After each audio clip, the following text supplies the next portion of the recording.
En heat til en borger består af forskellige ting. Der er blandt andet puden her, som man kan lyne op. Inde i puden er der en inderpude. På den ene side er der termo. Det er det, der skal være nedad mod bænken, eller hvor man nu sidder på den her. Og inde i den her inderpude, der tager man den her, der kan varme. Man kan kalde den en blære, man kan kalde den en heatpad. I heatpadden, der ligger der en lille klikker, som man klikker på. Når man klikker på den, så starter der en proces. Indholdet bliver hvidt. Man putter den her ind i puden. Lyner til.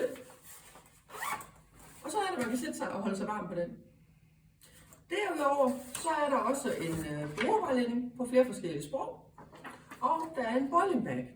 For hvis borgeren nu selv vil reaktivere den her varmedivs og koge den selv, så tager man lige den her ud, når den er færdig med at varme. Så den bliver hvid og stiv. Knækker man den sammen.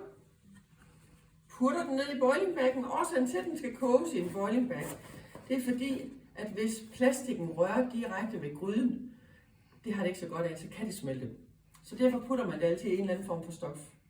Så en boiling bag, en heatpad, en brugervejledning og en pude. Det er det, der er til den enkelte borger.